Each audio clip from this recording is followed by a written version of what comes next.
Assalamualaikum dan salam sejahtera. Saya Rabiatul Adawiyah binti Abdul Razak, pemegang kad metrik BA 19110313. Kumpulan kami akan membentangkan soalan ke-8, iaitu bincangkan teknik dan kepentingan nota kaki dan sumber rujukan dalam penulisan sejarah.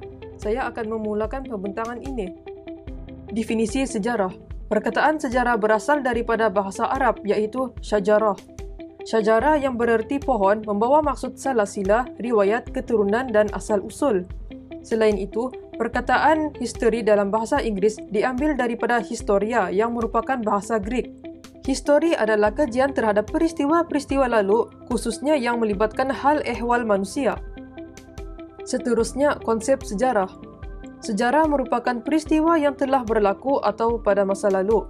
Peristiwa yang direkod oleh para pengkaji atau sejarawan dianggap sebagai sejarah.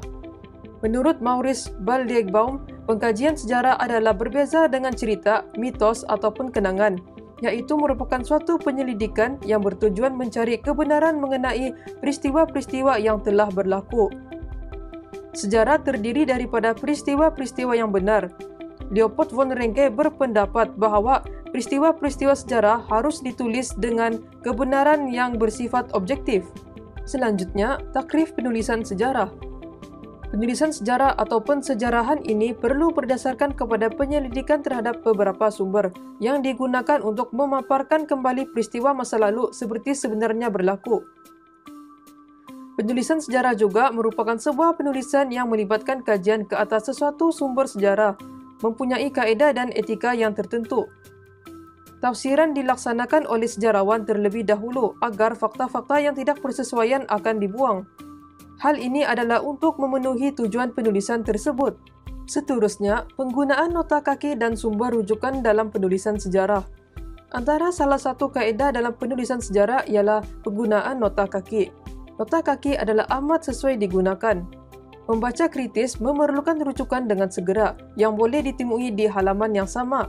Di samping itu, penggunaan nota kaki juga dapat mengelakkan tanda kurung dalam teks apabila pengkaji menjelaskan sesuatu peristiwa dengan teliti. Hal ini lebih tersusun kerana teks dengan sumber yang digunakan dinyatakan secara berasingan. Selain itu, sumber rujukan juga penting untuk digunakan dalam penulisan sejarah. Rujukan yang digunakan disenaraikan di dalam halaman tertentu. Hal ini dapat menunjukkan integriti pengkaji dalam melaksanakan penyelidikan sejarah dan dapat mengelakkan unsur plagiat. Saya Sylvia Saging akan membentangkan isi yang pertama, iaitu nota kaki dalam penulisan sejarah. Apakah itu nota kaki? Nota kaki ialah merupakan nota yang ditaip di bahagian bawah sesuatu halaman atau muka surat yang menerangkan atau memberikan maklumat lanjut mengenai suatu perkara yang diungkapkan di dalam kandungan teks di halaman yang berkenaan. Atau ia merupakan suatu ulasan tambahan terhadap apa-apa yang telah dinyatakan di dalam teks utama. Ia juga merupakan sebagai bukti yang menggambarkan bahawa penulis tersebut mengambil bulat-bulat petikan dari sumber tersebut, tetapi walaupun penulis merujuk dan membuat ayat sendiri, rujukannya adalah wajib untuk diletakkan. Seterusnya, sedikit mengenai sejarah penggunaan sistem nota kaki, di mana sistem nota kaki ini mula diperkenalkan ataupun diciptakan oleh Richard Judge yang merupakan pencetak bahasa Inggeris yang terkenal. Sistem nota kaki mula digunakan pada zaman pertengahan, tetapi penulis pada zaman tersebut hanya menggunakan sistem Roman numerals. Kemunculan sistem nota kaki moden adalah setelah campur tangan Richard Judge dalam sejarah nota kaki apabila beliau mula memindahkan nota dari tepi ke ruang yang ditentukan di bahagian bawah halaman. Melihat kepada jenis-jenis nota kaki, terdapat 4 jenis nota kaki yang lazim digunakan oleh penulis. Yang pertama ialah American Psychological Association, APA. Yang kedua adalah Modern Language Association of America, MLA. Yang ketiga adalah The Chicago Manual of Style, CMS, dan juga Gaya Dewan, iaitu DBP. Bagi format APA style, ia mengutamakan konsep orthodox, di mana format penulisan ini lazimnya digunakan oleh ahli dalam bidang sains sosial, ahli dalam bidang psikologi dan juga ahli dalam bidang pendidikan. Dalam format APA, elemen yang penting adalah untuk meletakkan nama keluarga pengarang, tahun sumber diterbitkan dan juga halaman dalam kurungan. Seterusnya adalah MLA style, di mana kaedah ini cukup jarang digunakan oleh ahli dalam bidang sains sosial, yang mana gaya penulisan nota kaki ini memerlukan sesuatu maklumat atau petikan yang disusuli dengan pengarang yang membuatkan fakta atau kenyataan tersebut. Bagi penulisan nota kaki jenis Chicago, kaedah penulisan ini mempunyai 2 jenis, iaitu nota dan juga bibliografi. Kriteria utama dalam menulis nota kaki jenis ini ialah ia harus ditulis dengan nama penuh pengarang, bahan yang diterbitkan harus diitalikan. Nota kaki jenis ini juga harus diletakkan di bahagian akhir setiap halaman dan disusun mengikut nombor. Yang seterusnya ialah nota kaki gaya dewan, di mana nota kaki ini dianjurkan atau diperkenalkan oleh Dewan Bahasa dan Pustaka yang telah mengemukakan gaya dewan dengan teknik penulis tarikh. Dalam teknik penulisan nota kaki gaya dewan, terdapat 4 elemen penting yang harus dinyatakan, iaitu nama pengarang, tahun terbit, bahagian rujukan, dan halaman rujukan dalam kurungan. Maklumat tersebut haruslah dinyatakan dalam halaman yang sama, iaitu sama ada di bahagian awalan, di bahagian petikan ataupun di bahagian akhir. Selanjutnya, apakah yang dimaksudkan dengan ibid, objit dan juga logjit? Yang pertama adalah ibid, di mana ia merupakan singkatan daripada ibidem yang bermaksud sama dengan yang di atas. Digunakan untuk nota kaki yang sumbernya sama seperti yang disenaraikan di atasnya. Yang kedua adalah objit, iaitu merupakan singkatan daripada opere citati yang bermaksud dalam buku ataupun karya yang telah dipetik. Digunakan untuk nota kaki daripada sumber yang telah dinyatakan tetapi telah disisip oleh nota kaki daripada sumber yang lain. Yang ketiga adalah logjit, iaitu merupakan singkatan daripada loco citati yang bermaksud tempat yang telah dipetik seperti objit tetapi dipetik daripada perenggan yang lain. Berikut adalah merupakan contoh penggunaan ibid, objit dan juga logjit. Sekian saja daripada saya, terima kasih. Saya akan meneruskan pembentangan ini mengenai kepentingan nota kaki dalam penulisan sejarah. Antara kepentingannya ialah dapat membuktikan maklumat lengkap tentang sumber yang telah dirujuk. Nama penulis, judul buku atau sumber, penerbit, tahun terbitan, tempat terbitan dan halaman ditulis. Hal ini dapat memudahkan pembaca yang ingin merujuk sumber dengan segera. Seterusnya, mengakui peminjaman idea dan pendapat orang lain merupakan salah satu kepentingan penggunaan nota kaki. Pengkaji dapat menunjukkan penghargaan kepada penulis lain. Bukan itu sahaja, malah dapat menghasilkan sebuah karya sejarah yang berkualiti kerana unsur plagiarisme dapat dielakkan. Di samping itu, kepentingan penggunaan nota kaki juga dapat menunjukkan bahagian-bahagian lain dalam teks rujukan silang. Tujuannya adalah untuk memaklumkan pembaca bahawa perkara yang sama dibincangkan dalam halaman atau bab lain dalam sumber rujukan yang sama. Selanjutnya, dapat melakukan penjelasan terhadap sesuatu perkara dengan lebih lanjut juga merupakan salah satu kepentingan penggunaan nota kaki dalam penulisan sejarah. Penjelasan yang dilakukan oleh pengkaji dapat mengelakkan gangguan terhadap fakta yang difokuskan. Maklumat tambahan di nota kaki ini turut membantu pembaca untuk memahami sesuatu perkara terhadap istilah yang dapat menjimatkan masa pembaca kerana tidak perlu mencari sumber lain untuk mengetahuinya. Seterusnya, saya akan meneruskan pembentangan soalan 8 dengan menerangkan apa itu sumber rujukan. Sumber rujukan merupakan bahan-bahan bacaan yang tersimpan di tempat-tempat khusus seperti arsip dan juga perpustakaan. Terdapat juga sumber rujukan yang disimpan oleh orang perseorangan yang mempunyai minat untuk menyimpan dan menjaganya. Penulisan sejarah biasanya menggunakan dua jenis sumber rujukan, iaitu yang pertama adalah sumber primer dan kedua adalah sumber sekunder.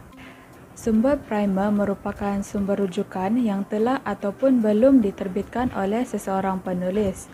Contoh kepada sumber rujukan primer adalah seperti tesis, laporan penyelidikan dan juga disertasi.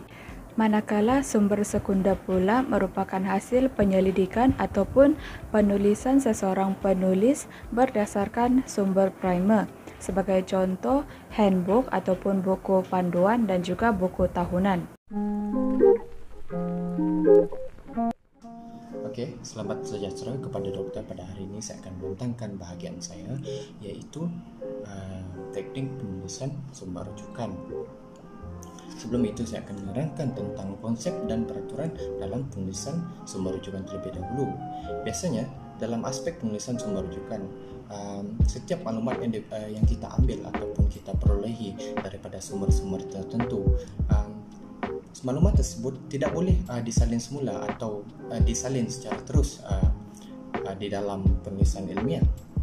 Setiap pernyataan ataupun maklumat tersebut yang digunakan mestilah melalui proses pengubahan sebelum digunakan dalam penulisan ilmiah. Saya ingin tekankan bahawa terdapat 3 gaya penulisan sumber rujukan yang utama yang digunakan dalam bidang akademik pada masa sekarang, iaitu APA style ataupun gaya APA, Chicago style dan MLA style. Salah satu teknik yang saya ingin terangkan adalah teknik ataupun salah satu gaya yang biasa digunakan dalam penulisan ilmiah, iaitu direct quotation. Teknik tersebut menggunakan maklumat daripada sumber akademik tanpa proses pengubahan semula pernyataan tersebut. Teknik tersebut juga biasanya digunakan oleh ahli-ahli akademik bagi menyatakan suatu pernyataan dan kata-kata boleh dikata sebagai quotes yang popular daripada tokoh-tokoh dalam pelbagai bidang, khususnya dalam bidang sejarah lah.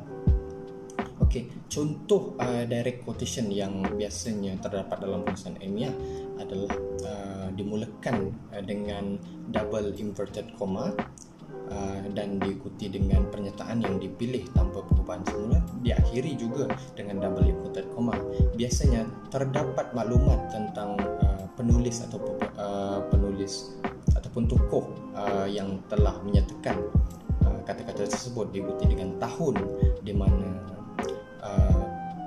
pernyataan tersebut telah diterbitkan ataupun ditulis di dalam sumber, mana-mana sumber lah, dan diikuti dengan muka surat di mana pernyataan tersebut terletak dan ditulis. Okey, bagi penulisan sumber rujukan, iaitu penulisan sumber rujukan buku, biasanya penulisan sumber rujukan bagi buku adalah dimulakan dengan menyatakan nama penulis bagi buku tersebut, diikuti dengan tahun buku tersebut diterbitkan, kemudian ditulislah tajuk kepada buku ilmiah tersebut.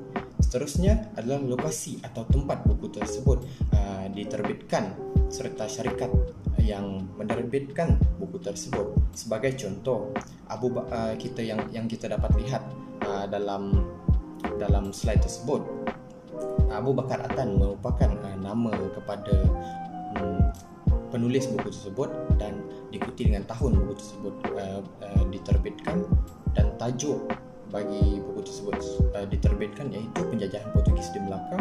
Kuala Lumpur pula merupakan lokasi di mana buku tersebut diterbitkan, dan Dewan Bahasa dan Pustaka merupakan penerbit kepada buku tersebut.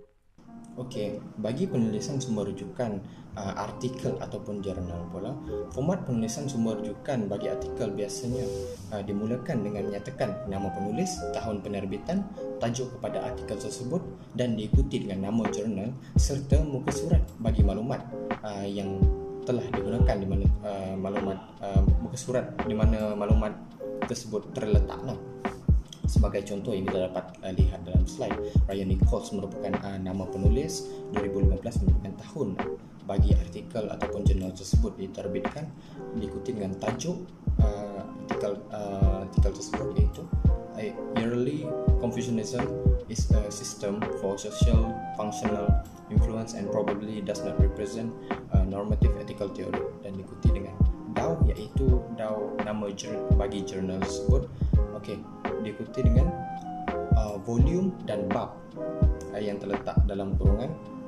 Seterusnya diikuti dengan muka surat di mana artikel tersebut terletak di dalam jurnal. Okay. Bagi penulisan sumber rujukan laman web pula, nama penulis merupakan komponen yang perlu dinyatakan terlebih dahulu, diikuti dengan tahun artikel di laman web tersebut dikemas kini ataupun diterbitkan, tajuk artikel dan pautan bagi laman web tersebut dengan pernyataan diperolehi daripada dan ditulislah ataupun ditaiplah pautan laman web tersebut. Sebagai contoh yang kita dapat lihat dalam slide, Russell K merupakan penulis bagi artikel yang terdapat dalam laman web tersebut, dan tajuk pada artikel tersebut iaitu Middle Ages, The Black Death. Okey, diikuti dengan diperolehi daripada dan link kepada artikel online tersebut. Seterusnya, saya akan menghuraikan tentang kepentingan sumber rujukan dalam penulisan, terutamanya penulisan sejarah. Kepentingan sumber rujukan yang pertama adalah sebagai bahan bukti kepada peristiwa yang diceritakan dalam penulisan sejarah itu. Hal ini adalah penting bagi membuktikan bahawa penceritaan tentang sesuatu peristiwa atau seorang tokoh itu adalah benar dan sahih dan bukan rekaan dan hayalan semata-mata. Selain itu, ianya juga bagi memenuhi konsep seperti sebenarnya berlaku yang diwujudkan oleh Leopold von Ranke. Kepentingan sumber rujukan yang kedua adalah sebagai bahan sokongan kepada hujah dan pendapat yang diutarakan oleh penulis dalam penulisannya. Ini dapat dilakukan dengan memasukkan petikan atau pendapat penulis lain dalam penulisan yang sedang dihasilkan. Akhir sekali, sumber rujukan juga boleh digunakan oleh penulis ataupun pembaca lain untuk melakukan pembacaan lanjutan terhadap penulisan sejarah yang telah dihasilkan. Pembacaan lanjutan ini dapat membantu penulis dan pembaca lain untuk memahami dengan lebih mendalam tentang seseorang tokoh ataupun sesebuah peristiwa itu dalam penulisan sejarah yang telah dihasilkan. Bagi kesimpulan pula, penggunaan nota kaki merupakan salah satu gaya penulisan yang sudah tidak asing lagi bagi ahli akademik ataupun para ilmuwan serta para pelajar universiti, terutamanya khususnya dalam bidang sejarah. Sumber rujukan telah menjadi kunci utama dalam menghasilkan satu penulisan ilmiah yang diterima oleh umum. Oleh itu, kepentingan sumber rujukan perlu sentiasa dititik beratkan oleh setiap golongan yang bergiat dalam bidang akademik sehingga kini. Sekian, terima kasih.